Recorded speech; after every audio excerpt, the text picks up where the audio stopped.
Okay, it's Friday. I hope everybody's had a good week. I know I have. I've had a fairly productive week this week, but I always look forward to Friday. Today, first of all, we're gonna have a drink like we always do on Friday, and today I am going with Gentleman Jack. This is something from Jack Daniels. This is the next step up in Jack Daniels line. You know, everybody's familiar, or anybody that drinks whiskey is familiar with the standard Jack Daniels Old Number 7 Black Label. That's Jack's. That's Jack Daniels Basic Tennessee whiskey. The difference between Gentleman Jack and the Old Number 7 is part of what makes a Tennessee whiskey a true Tennessee whiskey by the standard is that the whiskey is filtered through like a 10-foot deep vat of charcoal after it comes off the distillery, and that is one of the things that differentiates whiskey from bourbon, or Tennessee whiskey from bourbon. Let's put it that way. Tennessee whiskey is its own style. Bourbon doesn't go through that, but the Tennessee whiskey does. And the thing that differentiates a Gentleman Jack from the regular Jack Daniels is that this whiskey is passed through the charcoal mellowing process twice instead of once. And that happens before this stuff goes to a barrel for aging and conditioning. It goes through the charcoal mellowing right after it comes out of the still. So we're gonna have a couple fingers of this tonight. This stuff's pretty good. It's I don't remember what this costs. A few dollars more a bottle than the regular Old Number 7, but it's definitely got a little bit mellower flavor if you taste the two side by side. But to my nose, it smells the same. I can't really differentiate Jack Daniel's Gentleman Jack from the Old Number 7 just on the nose, but on the tongue, there's a difference.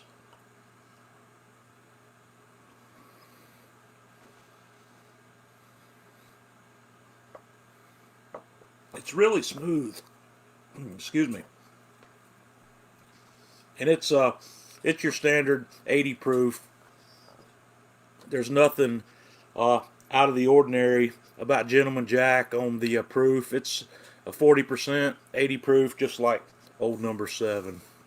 And one thing I did do this week that I maybe could have done tonight is I opened up that bottle of Sinatra Select that I bought. And I've been wanting to taste that at a little higher level for a while. I tasted that when I was at the distillery, but I had a glass of that, Wednesday night, I guess it was. And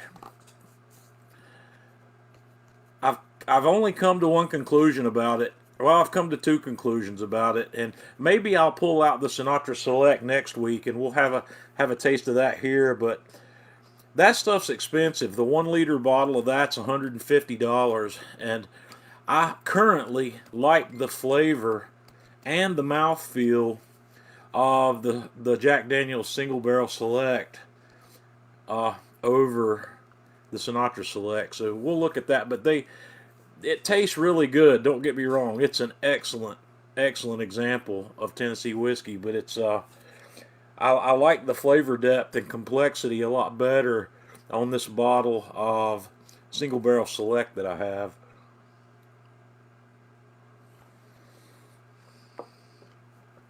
So today, I got up before the roosters this morning, and I headed down to Atlanta Grill Company. I went down to visit those guys, and my friend Jeff Ledbetter, I don't know if he's with us tonight. He's on the road, so I'm not sure if he is, but Jeff made me a cold smoker, something I've been wanting to do for a long time. And Jeff felt sorry for me because Jeff knows I suck at building stuff. I suck at fixing stuff. I suck at putting stuff together.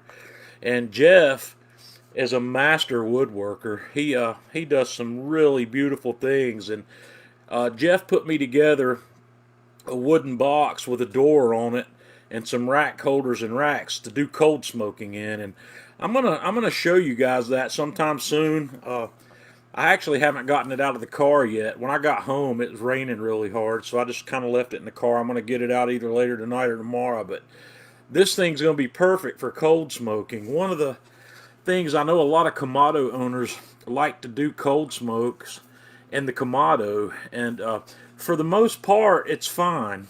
You can do it, but for me, one of the things I cold smoke more frequently than anything else is cheese, and you gotta be able to keep the temperature down to do a good job of smoking cheese.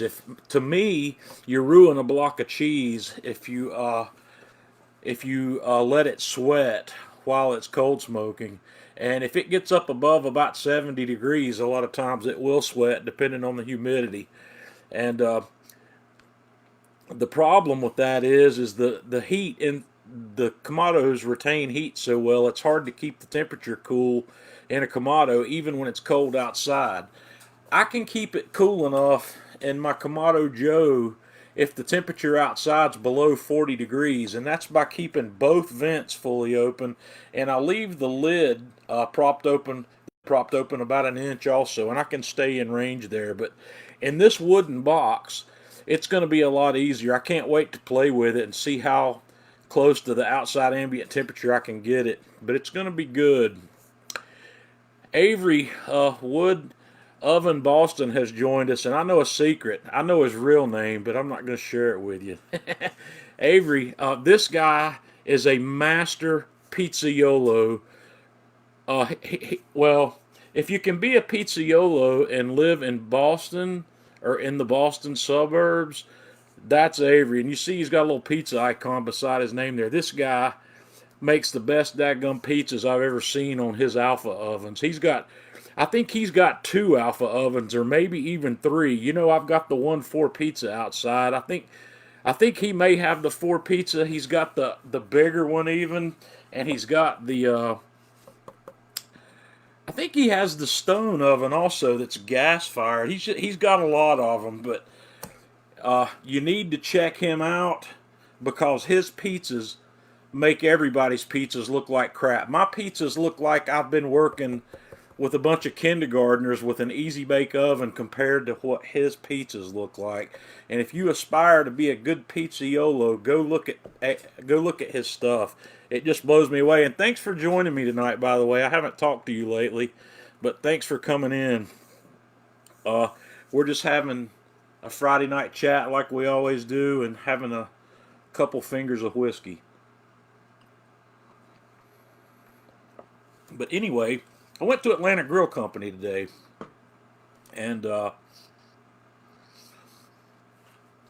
going to show you some things I picked up there. But one of the reasons I went down there today, I wanted not only, the main reason I went down there was to meet Jeff to get that smoker, or to get that cold smoker box. That's the whole reason I went. But I put a little agenda together while I was on the way down there, some things I wanted to talk to Atlanta Grill Company about. And one of the things I'm trying to talk them into doing is carrying some of the stuff that is used for sous vide cooking. I know there's a lot of you out there that like to do sous vide in conjunction with grilling and smoking, and I've done some of that myself.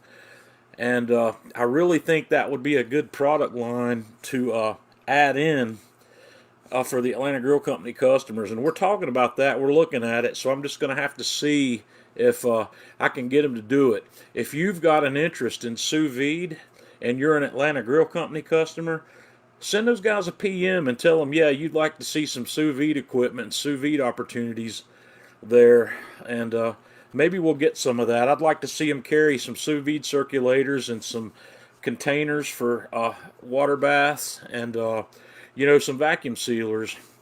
And I was talking with Gary and Jason both today, and I told them flat out, I said, for the most part, I use a sous vide circulator for reheating frozen barbecue, and I explained that process to them. So yeah, it's good. And no, Sharon, I didn't run out of bourbon. In fact, I bought another bottle today. I went to Total Wine in Alpharetta, and I bought another bottle of the Elijah Craig small batch. So I have that. The only bourbon I have is, I have the Elijah Craig, I have the Four Roses single barrel, and I think I have a little bit of the Knob Creek left. I'll have to check, but we're having Tennessee whiskey tonight.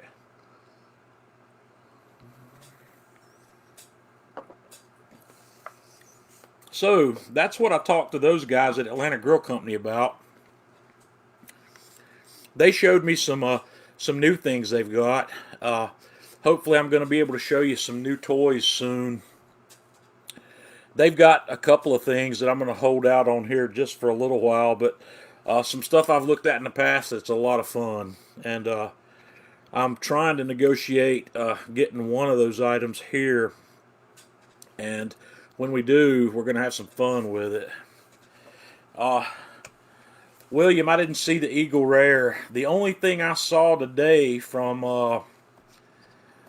what did I see anything from Buffalo Trace today? Is Angel's Envy a Buffalo Trace product? Because if Angel's Envy comes from I can't remember if it comes from Buffalo Trace or not, but I saw some of that and I didn't buy it. But I saw nothing from Buffalo Trace. That stuff's, as far as I'm concerned, it's elusive to me. I haven't seen any of it yet. And I would be willing to try Angel's Envy, but I'm not sure I'm willing to spend the money to try it, because as far as I know, I'm going to have to spend $80 or $90 to get a bottle of that, and I don't know if I like it. And what it is, it's a bourbon that's conditioned in port wine barrels. So I'm not even sure if I'd like that. It sounds like it might be good, but I don't know if I'm willing to spend the money to buy it. So if that's not Buffalo Trace, William, I'm not sure. I don't think I saw anything at Total Wine today from Buffalo Trace. Oh no, I take it back. There was Benchmark, and no, I didn't buy any of it. I did see the Benchmark, which is the base bourbon from the line that Buffalo Trace comes from, or the line that the line that the Buffalo Trace comes from. It goes Benchmark. Or they make the distillate before that, and then there's the Benchmark, the Buffalo Trace, and I think the next one up the line is Stag. And after Stag, there's something between. Oh, it's the Colonel E.H. Taylor, and then the Eagle Rare. And no, I didn't see any of that. None of that stuff is there. Hey Ben, I just saw your pizza making buddy from your neighborhood in here. I hope you're doing well too. Ben's from Boston also. But anyway, that's where we are. Talking about my trip to Atlanta Grill Company. One of the things I wanted to talk to you guys about tonight in cooking is flat surface cooking on your Kamado or on any kind of grill. One of the things that I've learned, oddly enough, in the online cooking school that I'm enrolled in is saute. And in fact, some of the very first lessons in that curriculum are saute, because it's important to learn how to do that. And when you're cooking on the grill with a griddle or a soapstone, you're basically doing saute. So the problem that we're all faced with on the grill is being able to control the temperature. And when you're cooking on a stove, especially on a gas stove, it's real easy to do. Or if you're cooking over a small gas burner, it's real easy to control the heat in your pan because all you got to do is lift the pan off the burner and turn the burner to whatever level you need it. It's a little more complicated to control your surface temperature when you're cooking in a Kamado, but there's some key things that I wanted to put in front of you. It'll give you something to think about while you are doing these kind of cooks and figuring out how hot you need to get your cooking surface. And no, you don't need a infrared thermometer. An infrared thermometer is helpful, but I'm going to tell you why you don't need it here in just a second. But the best luck I've had cooking on the griddle and on the Soapstone is you have to manage the charcoal underneath it. You have to, it's better not to have your charcoal inaccessible, and you don't want to put just a whole ton of charcoal underneath it, or you won't be able to control it. What I like to do is start out with enough charcoal to get my surface preheated, and then I use my charcoal rake to pull charcoal out from underneath it over to the other side where I don't have as much of that charcoal directly underneath my griddle or my Soapstone. And what you're doing when you're watching this thing come up to temperature, I keep a little bowl or a jar of water handy, and I'll just dip my fingers in that and sprinkle a little water on my cooking surface and watch. And what I'm looking for is that surface to get hot enough where that water beads and dances and evaporates off of it quickly. If I flick water on there and it just sits or steams, I'm not hot enough yet. So we want to get it to that point before we do anything else. We want to get it to the point where it'll sizzle the water off. And once it gets to that point, well, you want to put down your cooking oil. If you're going to cook with like olive oil, or if you want to cook with ghee or peanut oil or avocado oil or whatever you want to put that down after the surface has gotten hot enough to make the water beads dance. So then what you're looking for is you're looking for that oil to get close to its smoke point.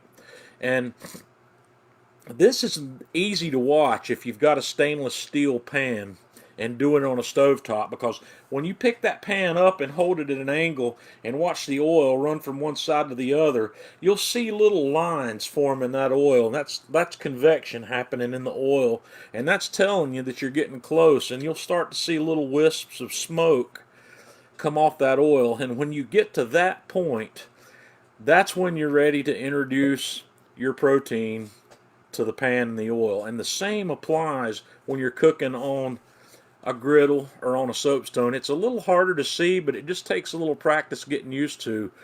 The problem you run into on a grill is if you're not paying good attention to what you're doing, that griddle's going to continue to heat.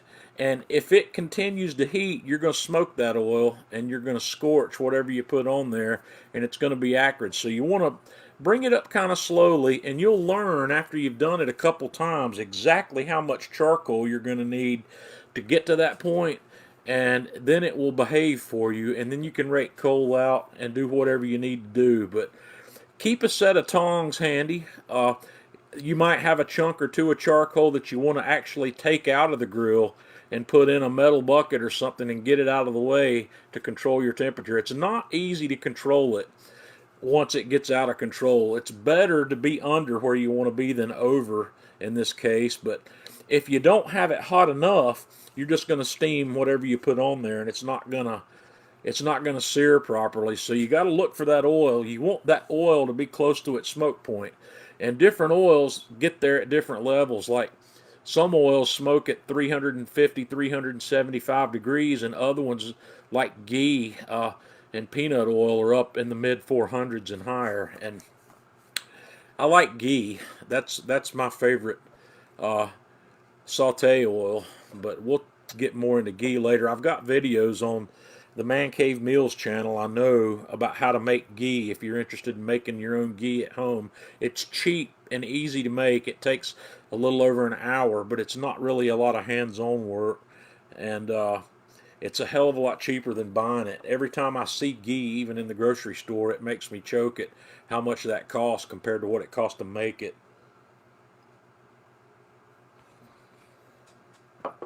So saute needs to happen quickly, and that's what you're doing when you're cooking on a griddle. You're basically doing a saute, or even something like smash burgers. That's I won't want to call smash burgers saute, and it's really hard to call this griddle cooking saute also because you're not moving your food as much on the pan. But the technique is the same. It's a hot, flat surface, and you're probably using oil, maybe not, but that contact with the surface is what's going to give you the sear and the caramelization you like. And the quicker you can get it from raw to caramelize, the better quality that sear is going to be. So that being said, it's very important that whatever you put in that pan, like let's say you're going to do a boneless, skinless chicken breast, make sure that thing's as dry as you can get it before you put it in the pan. Take a paper towel and just towel dry the outside of that chicken breast. Scallops are a good example, and shrimp. Get them good and dry. They're easy to dry off with a paper towel, but water screws up the process. Water causes your stuff to steam, especially if your pan's not hot enough. If your pan or your cooking surface is not as hot as you think it is, you're going to steam that stuff, and when you steam it, it's going to cook, but it's never going to get that caramelization and that sear that you're looking for. So it's fun to practice. It's fun to play with, and I think a chicken breast really is the best thing to experiment with. And I actually recommend experimenting with it on the stovetop first before you go to the grill with it, because it's easier to control the temperature in your pan on a stovetop and get the feel for what that oil is going to look like. But that brings up one of the other things I wanted to talk about today. When I was at Atlanta Grill Company, I picked up a toy, which is Atlanta Grill Company now has the Soapstones for the Kamado Joe Jr. So those of you who have a Kamado Joe Jr., these Soapstones are available. They're $79, and I measured this guy because I knew somebody would ask. This is 10.5 inches in diameter, and it's 7/8 of an inch thick. So this thing's got a lot of thermal mass, and I love cooking on the Soapstone. I prefer Soapstone to cast iron on the grill any day of the week. There are some cases where I'll use a cast iron pan instead of this, but that's for a different process. Soapstone's where it's at, and the reason I like Soapstone over the cast iron, there's several reasons. Number one, this is a lot more thermal mass than cast iron. This Soapstone, when you heat this guy up, and when this thing's fully saturated, when it's fully and evenly preheated, you can actually take this thing off the grill and cook on it for 15 minutes or so. It holds its heat that well, and that's one of the things I like about it. The cast iron surfaces, you can preheat them, but they're thinner and they don't have the thermal mass that the Soapstone has, and when you put something cold on it, the metal gives up its heat fairly quickly, and you have to keep heating it from the bottom to keep the cooking process going, or you have to move it to another area of the cast iron that's still got heat. But this guy's not like that. This guy is way better at cooking than cast iron. The other thing I prefer about Soapstone over cast iron is maintenance. This thing's not going to rust. It will not rust. It's easy to clean. You can clean this guy with a scouring pad and soap and water. I use the plastic, it's not an SOS pad. I don't remember what brand it is I buy. It's just a general grocery store brand. They're these blue rectangular scouring pads that are about like this. And Randy's asking if you can do pizza on a Soapstone. You can, but I don't really think there's any advantage to it. But soap and water will clean this. This surface is non-porous. There's no need to season this. Seasoning it won't do anything because the oil or whatever does not soak into the stone. It stays all on the surface. And this one right here is nice and light gray. This thing will turn dark after you cook on it. They'll get really dark. So I guess they're seasoning, but the soapstone's not absorbing anything.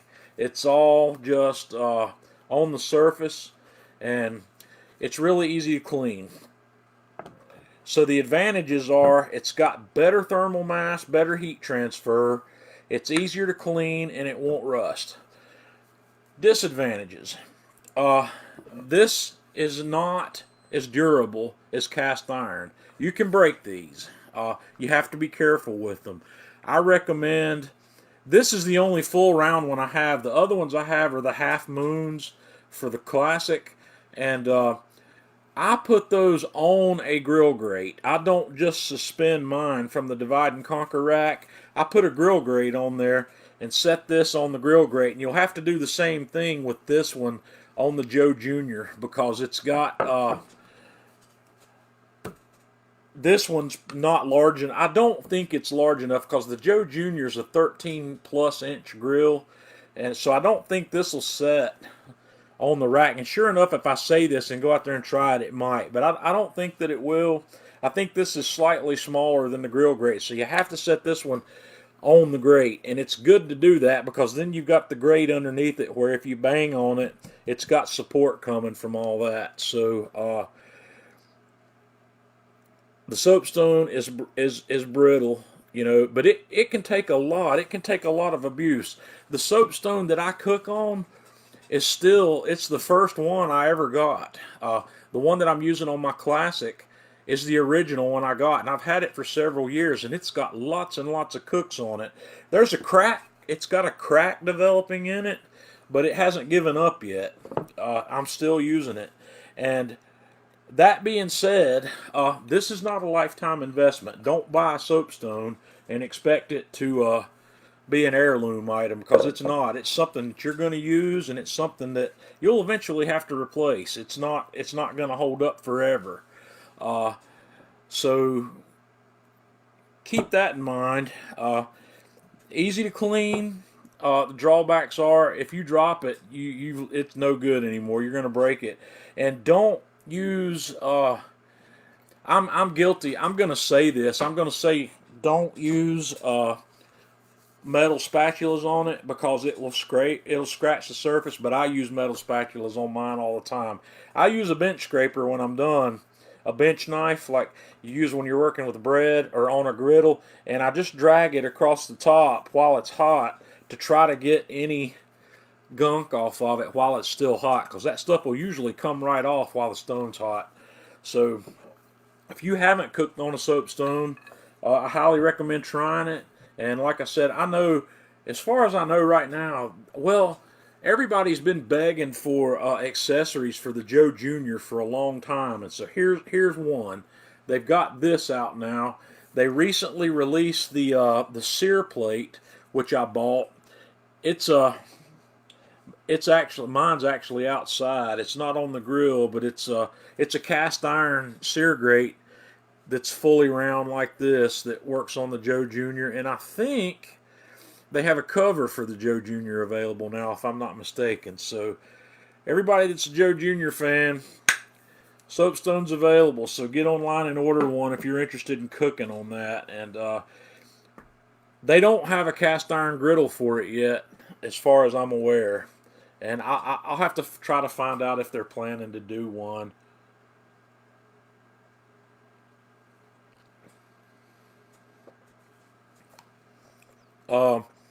That cast iron sear grate that they made is almost as good as a griddle.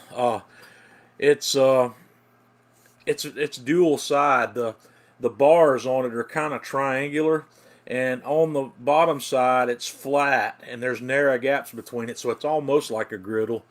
And on the other side, you've got the point coming up where you could get really nice fine sear marks on whatever you're cooking on it. So that's what I wanted to talk about today, about flat surface cooking. And I wanted to show you the Soapstone. I got that today, and that brings me to the gadgets for the week. I got two that I want to talk about. The first one's something else I bought today at Atlanta Grill Company. Grill mitts. The pair of these that I've been using are worn out. I've been using them for several years, but these are my favorite grill mitts. These are not for handling food. They're for handling hot items. And I like these because you can put them on and you've got your finger dexterity still available. And these guys work well enough that I can pick up a hot grill grate off of my grill, no problem. And I can pick up a hot heat deflector, no problem. I can pick up, if I've got a griddle or a soapstone, I can pick it up. Griddles and soapstones you can pick up with these. You just can't hold on to them very long. You need to know where you're going with it before you pick it up, because even the best gloves, which I think these are about the best, are only going to give you 8 or 10 seconds max holding on to something like a hot soapstone. So be aware of that. But these things are my favorite. I got these at Atlanta Grill Company, but I found out after I bought these that these are not on their website because these are discontinued. They've got several other ones there. This is the only one I think, though, that they had that was sold as a pair. The others are sold as individuals, and I think they're about $20 a piece, the ones that Atlanta Grill Company has. But these things are incredible. They're highly worth it, and if you're not using these, I'd suggest trying these if you're interested in picking up hot grill pieces. You can even pick up pieces of burning charcoal with this, and it won't burn through those. I don't really recommend doing that unless you absolutely have to for some reason, but I've raked charcoal with my hands before, and that's probably part of the reason my other ones are worn out. I haven't been exactly nice to them, but like I said, I use them almost every time I go to the grill, and I've had them for several years. And I go to the grill a lot more than most people, so that'll tell you how durable these things are. And these have they're a white lining. You can wash these as well. You can throw these in the laundry. I've washed my other ones several times. I do not put them in the dryer. I let them air dry. So this is gadget number one, since I just bought this today, but it's something I use regularly. The other gadgets I want to show you today are cold smoke generators, or these are pellet tubes, or these are made by a company called Amazing Products, and that is A-MAZE-N.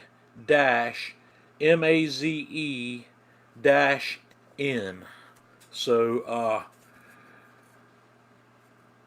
this is a 12-inch tube, and what happens is you stuff this end of it full of pellets, the same kind of pellets that you use in a pellet grill, and you take a butane torch or a propane torch and give it 30-45 seconds on the end and let it catch fire and let it burn for a couple of minutes. And you may have to hit it a couple times, but you let it burn. And when I fill this guy up, this guy will give me 5 to 5.5 hours of smoke if I'm using it in a cold smoke environment. This one, when I put this one burns a little hotter than the other one I'm getting ready to show you, but this one in the Kamado, even when it's cool outside, it's still capable of bringing the temperature in your Kamado up to around 90 degrees. Oh, I see my wife has checked in. Tanya's with us tonight.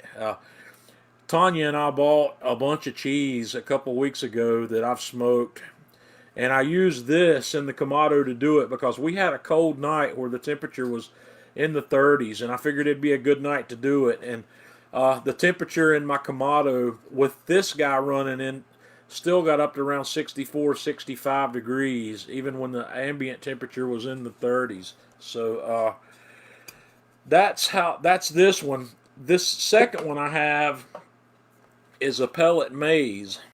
This is a 5 by 8 inch maze, and you lay pellets in here and even it up, and these borders keep them separated. And there's a little hole in the end of it here where you light it with your same torch.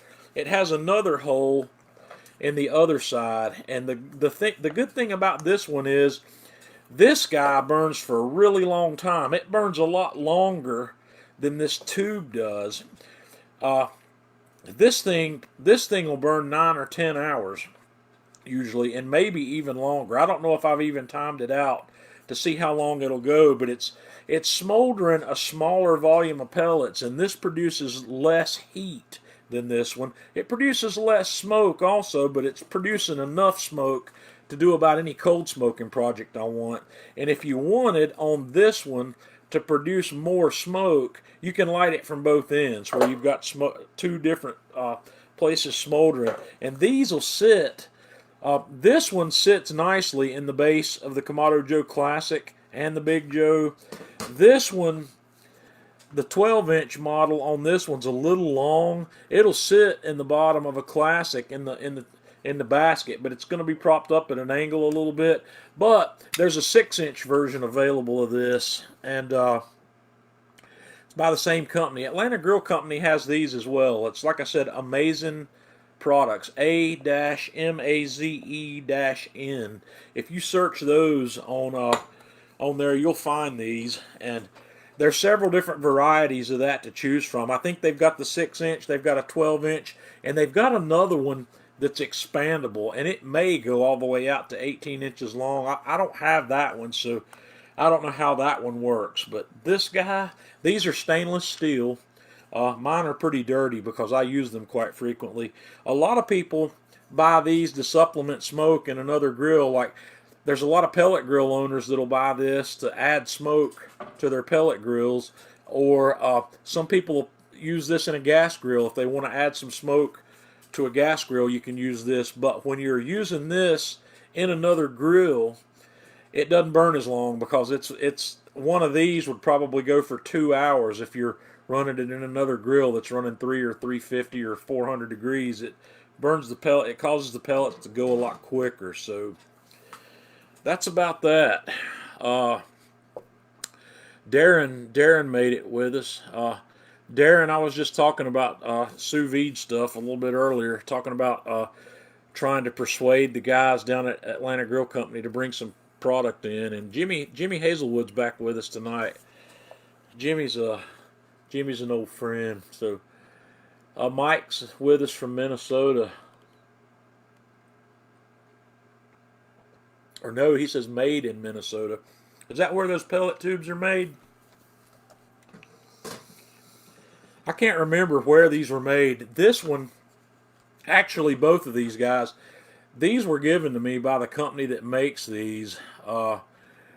This guy, I contacted him a long time ago, before I was actually even partnered with Kamado Joe, and he sent me a few of these, and I did some reviews and demos with this stuff a long time ago, and I've got these, and I was just really happy to see that actually Atlanta Grill Company has those as well. They're very useful if you're into cold smoking. So what are some things you can cold smoke? The bacon video that I did recently, I cured that pork belly and I cold smoked it in the Kamado Joe with this. I didn't heat it up. That pork belly never saw a temperature above about 90 degrees, and I think I gave it 8 or 9 hours in the cold smoke, and then I vacuum sealed it, put it back in my refrigerator, and let it equalize for a day or two, and then finished that video up by slicing some of that off, and had some delicious smoked bacon. So you can cold smoke cheese like we talked about, if you can keep your temperatures cool enough. I don't know what all people cold smoke. There's a lot of charcuterie, a lot of sausages that get cold smoked. Some of the hard sausages, especially, like I wish some of my friends were in here that do those, that could tell us more about it. I'll have to research some of that, but a lot of the charcuterie that's dry aged gets cold smoked. people, salmon is something else that gets cold smoked. In fact, one of the things I'm planning to do in January is gravlax, and which is a cold smoked salmon that we'll use this. We'll do that, and we'll make some of that. You cure it, and then you cold smoke it, and that's that salmon you see that people like to put on bagels and whatnot. And Randy's asking what temperature is cold smoke. Generally, it's under 100 degrees. Anything you can get under 100. Yeah, Mark Garwatowski does some of that sausage. I believe he would know the answer to that question. So he's not with us. I haven't seen Mark. I don't think I've ever seen Mark come in on one of my Friday nights.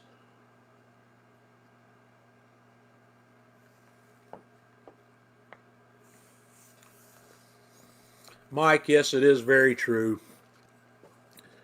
That's what I was talking about earlier. The Kamado, it's okay for everything but cheese.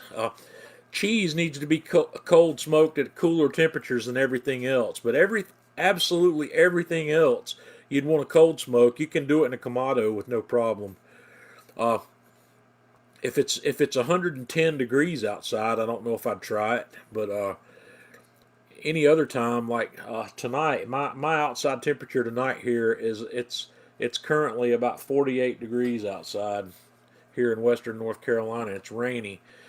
I'd be able to cold smoke. I don't know if I'd put cheese in my Kamado with this, but like I said, my buddy Jeff's built me a cold smoker that's going to handle that. Uh, Yeah, Lauren says you could put it in the Joe Jr. and funnel the smoke into the classic. That's just too much work. I'm not willing to work that hard at it. Maybe I'm lazy, but I've seen that setup before. I've seen people do that. They'll use a piece of conduit coming off the exhaust on a Kamado Joe Jr., and then they'll feed it into the lower vent on a classic or a Big Joe, and I guess that works. But these cold smoker tubes are just a lot easier to use, and like I said, if you're doing anything but cheese, it doesn't matter. It's not the temperature is not going to be that big a deal. So basically, cold smoking means that you're smoking at a temperature a lot lower than you'd have if you had a charcoal fire burning in the grill. So yeah, there's a lot of options.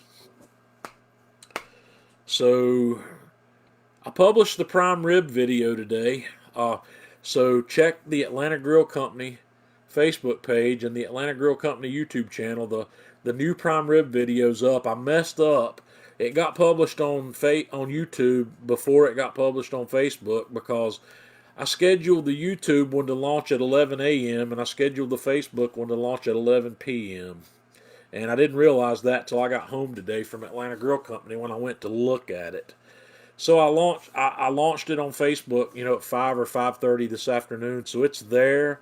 It's a different technique than I've ever done in a video before. I did a two-stage technique on this one where I seared it in a hot grill and then I low smoked it in another grill, which you can do it that way if you want to, or you can do it in an oven, or you can just go straight to the slow smoke. So Darren wants me to talk about the new APO. The APO is a new toy that I bought here at the man cave. I probably won't be talking about that much in the under the umbrella man cave meals. I don't know if it's anything I'll ever do a video with, but I have a new oven, a new small oven here in the man cave. It's called an Anova Precision Oven. It's a new product that Anova's making. That's it's a perfect tool for us numbers geeks. It's an oven that you can cook at very precision temperatures on. If you've ever put a thermometer in an oven and watched how the temperature swings, you guys would have a new appreciation for how your Kamados don't swing. I see people complaining about 10 and 15, 20 degree swings in a Kamado grill, and your oven that you've been cooking in for years is swinging 50 degrees or better every time you cook in it. So the Anova Precision Oven is a combination oven. It cooks with It's got 3 heating elements in it. It's got a top, a bottom, and a rear heating element. And through the magic of Wi-Fi and telephone apps, you can control all that stuff. Choose your combination of burners or heat elements that you want to use. You can set your fan to low, medium, or high. But the really cool thing about this oven is it's got steam function. And that's something I've never had at home before. Uh, and the only time for me so far that steam matters is, some of you know I enjoy cooking bread. And cooking my sourdough bread using the Dutch oven technique. The reason you do a Dutch oven technique on sourdough is so the first part of the cook, you can contain the moisture and keep the moisture content up around that loaf of bread. Well, that's not a problem anymore with this Anova. The reason I keep looking over my shoulders because that oven's right here behind me right now and it's running. I've I'm doing a black garlic project, and I've had my black garlic running in my dehydrator at 140 degrees for a couple of days, and I decided to try moving it to the Anova because I can run that oven at 140 degrees. You can't run just any oven at any temperature you want, and this oven will. Any temperature that you'd want to cook at, you can do it at this oven. You can do it with this. And Chris, I'm with you, brother. I've got a Breville Smart Oven that I'm absolutely in love with. So this thing's got some work to do before it's going to gain my love like that thing. I've got one of those Smart Oven Airs, and man, that thing is crazy. I'll show you pictures of the oven later. If you want to see it, go look at AnovaCulinary.com online and search for the Anova Precision Oven. I've got a mess over there, and I don't want to show it on camera. that would destroy my credibility down here. But I don't know how long it'll run. Size-wise, it's about the size of a typical microwave. It's slightly larger than the Breville, but I know that it's 22 inches left to right because I was worried about where I was going to put it. I had to move some things around to find a place to put that. And I ended up setting it on top of a mini fridge where I had my dehydrator, and I moved my dehydrator to a table to the other side of the room. So the steam function is something I'm looking forward to trying because I want to, when I cook sourdough bread, I like to cook it hot. And this oven will go up to, I think, 480 degrees. And I typically run my sourdough at 500 in my conventional oven.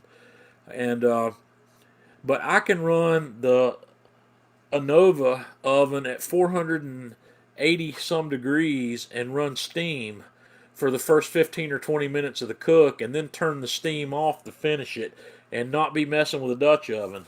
And I'm gonna still be able, I think I'm still gonna be able to cook on a stone because one of the cool things, the Kamado Joe Jr.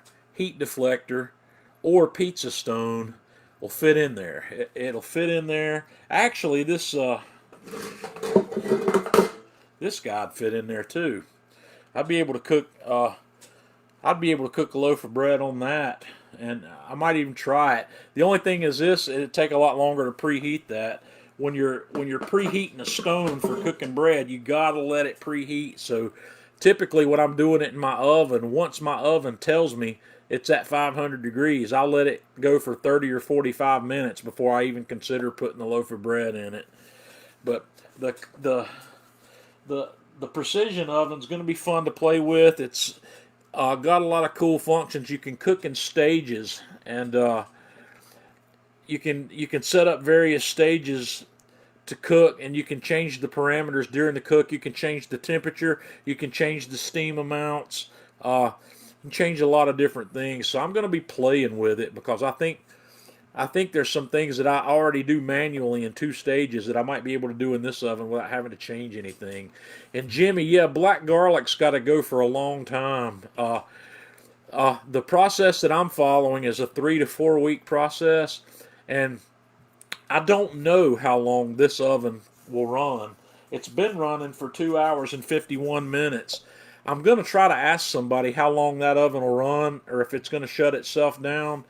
My dehydrator will only run for 24 hours at a time. So when I'm in the dehydrator, I have to come at it once or twice a day and reset the timer or it'll shut itself off. But I can't find, there's nothing in the manual on this oven about how long it'll run. So I'm going to ask somebody. I don't know if it'll run indefinitely, but there's a timer on the front that's telling me how long I've been at temperature, and it started. It's telling me that I've been at 140 degrees for 2 hours 51 minutes there, and the reason I'm in that oven right now is the dehydrator makes enough noise that I didn't want it running in the background while I'm here doing the live stream tonight. So I shut down the dehydrator. I'm going to put it back in the dehydrator uh, before I go back upstairs probably. But yeah, this black garlic, the other problem is the odor that it creates. If you don't like the smell of garlic, you're not going to want to mess with this inside. It does smell up. It smelled up my man cave basement like garlic. I'm not smelling it as much when I'm in the precision oven as I could smell it when I had it in the dehydrator, and that's because that dehydrator's got a lot bigger convection fan running than this oven does. And plus, I've got a window open at the moment, trying to air it out a little bit. But this project may get shut down before it's over. If it doesn't settle down a little bit, I think it's going to drive my wife crazy, and we can't have that. So I may not be successful on this first run. And if I'm not successful, I'm going to try a different process, which uses a rice cooker or a something like a instant pot in the warm mode, and I can take that outside and set it outside and let it run outside. Yeah, Darren told me it was going to get stinky in here, and it's not stinky. It just smells like garlic.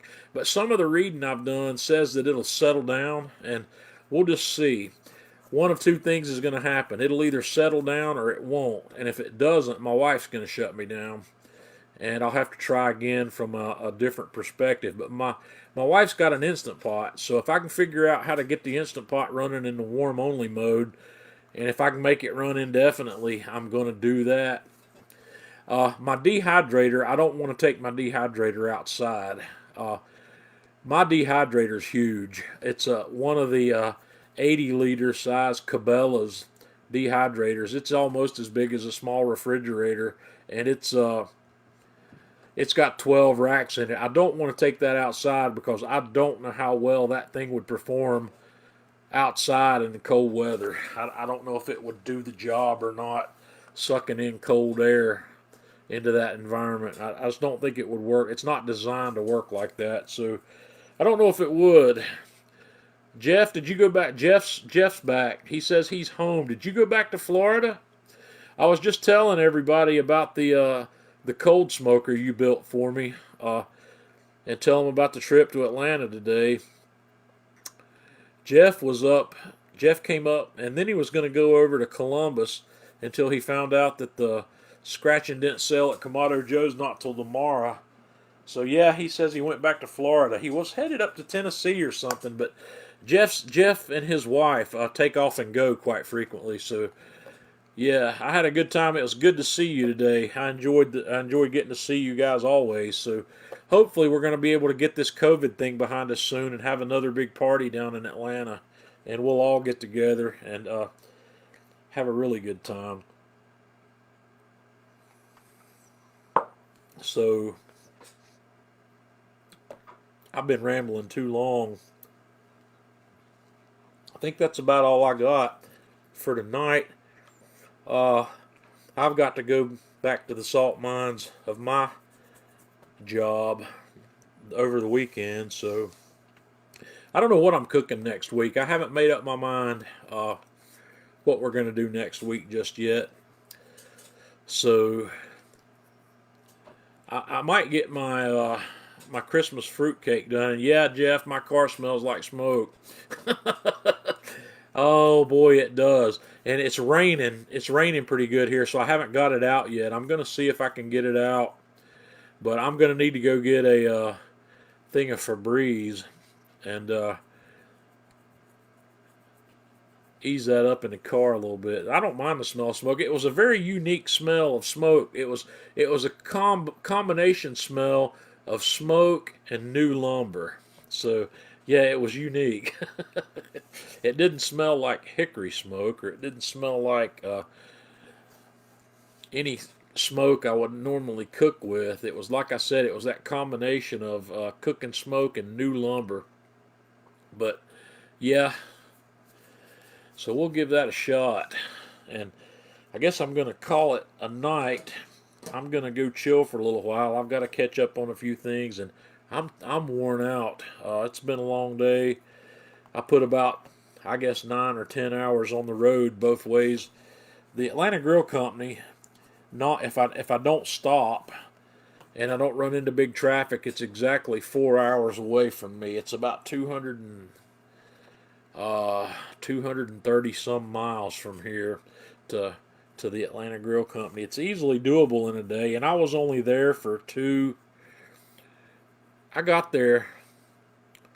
I got there at about 10 o'clock or a few minutes after 10:15, and I was only there a little over an hour. I left about 11:30, and I went to another place, and then to another place, and then I headed home. And I got home about 4:45. I got home today. So, yep, I'm glad y'all enjoy it. So, I'm going to call it an evening. Until next week, guys, it's John Setzler with Man Cave Meals.